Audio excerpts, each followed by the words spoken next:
दोस्तों, six pack abs, चौड़ी छाती, हाई मसल्स आजकल हर युवा की यही चाहत बन चुकी है, क्योंकि कोई भी आज हमारी बॉडी देखकर हमारी पर्सनैलिटी से अट्रैक्ट हो जाता है। और यही क्रेज आज इतना बढ़ चुका है कि आज हमारे युवा अपनी बॉडी को डेवलप करने के लिए नकली एस्टेरॉइड्स का भी इस्तेमाल करने लगे हैं। और क्या ये एस्टेरॉइड्स हमारी बॉडी के लिए लाभकारी हैं या नहीं, आज यही सब हम जानेंगे अपनी आज की इस वीडियो में। तो वीडियो में आप अंत तक के लिए चिपक कर बैठ जाइए, क्योंकि वीडियो आपके लिए बहुत फायदेमंद होने वाली है। और इस वीडियो में आप ऐसे ऐसे रहस्य जानेंगे जिन्हें जानकर आप दंग रह जाएंगे। तो चलिए वीडियो को शुरू करते हैं। दोस्तों, रिच पियाना, डलास मैककार्वर, मेगन हार्फर्ड, ये तीनों एक ऐसे पेशे से ताल्लुक रखते थे जिसमें शरीर की बनावट और मांसपेशियों की ताकत को सबसे ज्यादा अहमियत दी जाती थी। और इस पेशे को आम भाषा में बॉडी बिल्डिंग कहा जाता है। दोस्तों, रिच पियाना अमेरिका के राज्य कैलिफोर्निया के नामी ग्रामी बॉडी बिल्डर थे और सोशल मीडिया पर उनके फॉलोअर्स की तादाद लाखों में थी। लेकिन कुछ दिनों पहले वो अपने घर में बेहोश पाए गए थे और उन्हें अस्पताल ले जाया गया था, जहां वो पहले कोमा में गए और 2 हफ्ते बाद ही उनकी मौत हो गई थी। दोस्तों, माना जा रहा था कि उनकी मौत स्टेरॉइड, बॉडी बिल्डिंग में इस्तेमाल होने वाली दवा, इसके ओवरडोज लेने की वजह से हुई है। इसी तरह फ्लोरिडा में रहने वाले 26 साल के चैंपियन बॉडी बिल्डर डलास मैककार्वर की भी इसी हफ्ते उनके घर में मौत हो गई थी। हालांकि डलास की मौत की वजह गले में भोजन अटकने को बताया जा रहा है, लेकिन यहाँ भी ड्रग्स ओवरडोज की आशंका से इनकार नहीं किया जा सकता है। वहीं 25 साल की ऑस्ट्रेलियन बॉडी बिल्डर मेगन हैफोर्ड जून महीने में अपने अपार्टमेंट में बेहोश मिली थी। उन्हें अस्पताल ले जाया गया, जहां डॉक्टरों ने उन्हें ब्रेन डेड घोषित कर दिया और 2 दिनों के बाद उनकी मौत हो गई। अब मेगन की मेडिकल रिपोर्ट से खुलासा हुआ है कि उनकी मौत प्रोटीन के ओवरडोज की वजह से हुई थी। उनके शरीर में इतना प्रोटीन जमा हो गया था कि शरीर उसको तोड़ नहीं पा रहा था। इसके बावजूद वो प्रतियोगिता की तैयारी के लिए लगातार प्रोटीन ले रही थी। और मेगन का एक 5 साल का बेटा और 7 साल की बेटी भी थी। दोस्तों, एनाबॉलिक स्टेरॉइड्स का आविष्कार 1930 में किया गया था। Anabolic steroids male sex hormone testosterone की तरह काम करता है और इससे मांसपेशियों का आकार भी बड़ा होता है। 1960 आते आते इनका इस्तेमाल एथलीट अपनी परफॉर्मेंस को बेहतर करने के लिए करने लगे थे और 19 के आसपास बॉडी बिल्डर्स के बीच इसका इस्तेमाल बढ़ने लगा था। 1970 में पहली बार आर्नोल्ड श्वार्ज़नेगर ने मिस्टर ओलंपिया का खिताब जीता और कुल मिलाकर 7 बार इस खिताब को अपने नाम किया। 1980 के दशक में एक ऐसा दौर आया जब आर्नोल्ड और सिल्वेस्टर स्टेलोन दोनों दर्शकों की पहली पसंद बन गए थे। आर्नोल्ड और सिल्वेस्टर में जो बात कॉमन थी वो थी दोनों की गजब की फिजिक। ये वो दौर था जब एनाबॉलिक स्टेरॉइड्स लीगल हुआ करते थे। उस वक्त हॉलीवुड की कई फिल्मी सितारे इन दवाओं का इस्तेमाल करके आकर्षक बॉडी बना रहे थे। आर्नोल्ड और स्टेलोन की कामयाबी ने दुनिया भर के लाखों लोगों को उनके जैसी बॉडी बनाने के लिए प्रेरित किया और आकर्षक शरीर पाना एक ट्रेंड बन गया था। और ये ट्रेंड आज भी जग जाहिर है। खासतौर पर टर्मिनेटर आर्नोल्ड दुनिया भर के पहलवानों के लिए आदर्श बन गए थे। और आज भी आप भारत के किसी जिम में चले जाएं, वहां आपको आर्नोल्ड के पोस्टर लगे हुए मिल जाएंगे। लेकिन उनकी जैसी बॉडी बनाने के लिए बॉडी बिल्डर जिन तरीकों का इस्तेमाल कर रहे हैं वो उनकी जान ले रहा है। आज स्टेरॉइड के नाम पर बाजार में कई खतरनाक दवाएं मौजूद हैं, जिनका इस्तेमाल करके बॉडी बिल्डर्स कुछ ही महीनों में शानदार शरीर तो हासिल कर लेते हैं, लेकिन ये दवाएं उन्हें अंदर से खोखला कर देती हैं। आज एक ऐसा ही किस्सा मैं आपको अपने भारत के ग्रेटर नोएडा शहर से जोड़कर बताता हूँ।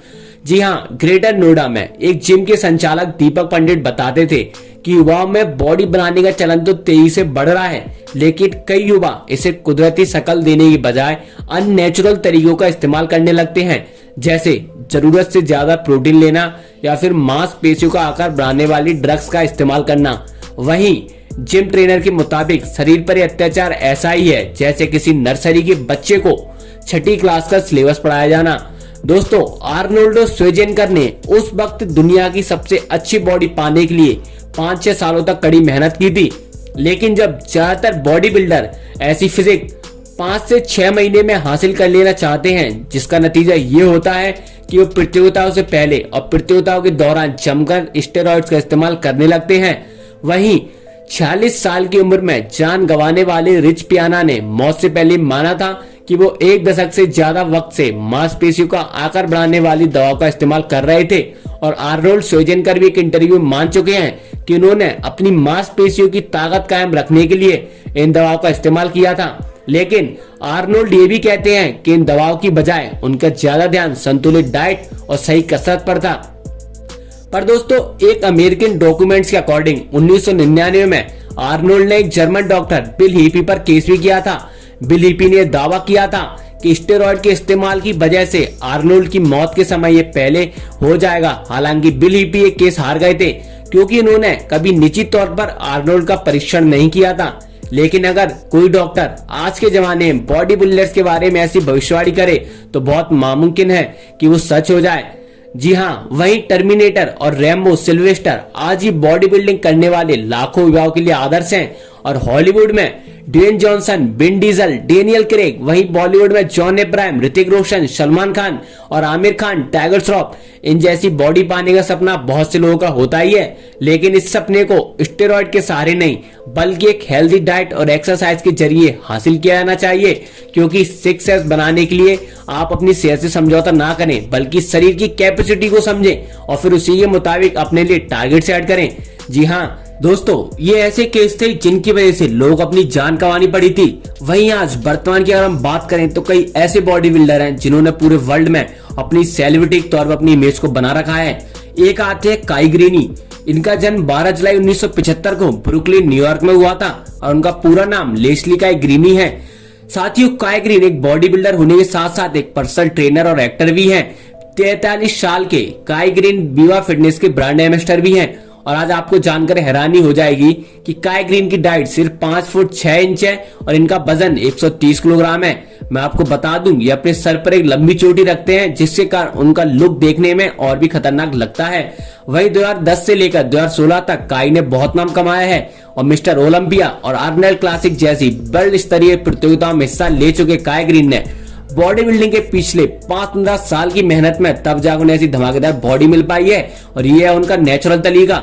वही अगला नाम आता है रोनी कॉलमैन का। बॉडी बिल्डिंग की दुनिया में रोनी कॉलमैन एक बहुत बड़ा नाम है और दुनिया के सबसे महान बॉडी बिल्डर में से एक माना जाता है। जी हाँ, रोनी कॉलमैन का जन्म 13 मई 1964 को मोन्ट्रो यूनाइटेड स्टेट्स में हुआ था और रोनी एक प्रोफेशनल IFBB बॉडी बिल्डर है और उनकी लंबाई 5 फुट 11 इंच है। वहीं रोनी कॉलमैन बॉडी बिल्डर होने के साथ साथ एक पुलिस ऑफिसर भी हैं और आज मैं आपको बता दूं कि 1998 से लेकर 2005 तक रोनी कॉलमैन का बॉडी बिल्डिंग में मुकाबला करने वाला कोई भी नहीं था और रोनी 8 बार मिस्टर ओलंपिया खिताब जीत चुके थे और कई वेट लिफ्टिंग के रिकॉर्ड भी अपने नाम कर चुके हैं। क्योंकि अकाउंटिंग में डिग्री लेने वाले कॉलमैन रिटायर से पहले कई रिकॉर्ड बनाए थे और ये है कि उन्होंने अपनी बॉडी को बनाने के लिए कई अलग अलग तरीके स्टेरॉइड भी लिए थे। जी हाँ साथियों, ये भी एक स्टेरॉइड की बनाई गई बॉडी है। जी हाँ साथियों, आज की वीडियो में इतना ही। अगर आपको हमारी वीडियो और जानकारी पसंद आई है तो वीडियो को लाइक करके शेयर जरूर करें और साथ ही अगर आप भी एस्ट्रोइड से किसी ड्रग्स का इस्तेमाल करते हैं तो सावधान हो जाएं। क्या ये आपकी बॉडी के लिए सही है या नहीं है? जितनी आपकी बॉडी कैपेसिटी है उतना ही वर्क कीजिए। आपकी बॉडी नेचुरल तरीके से सही, टाइम लगेगा पर बॉडी बनेगी जरूर। जी हाँ, अब तक के लिए धन्यवाद, नमस्कार। हम फिर मिलेंगे ऐसे ही रोचक जानकारी के साथ। तब तक के लिए चैनल को सब्सक्राइब कर दें, वीडियो को लाइक और शेयर कर दें और बेल आइकन को प्रेस कर दीजिए।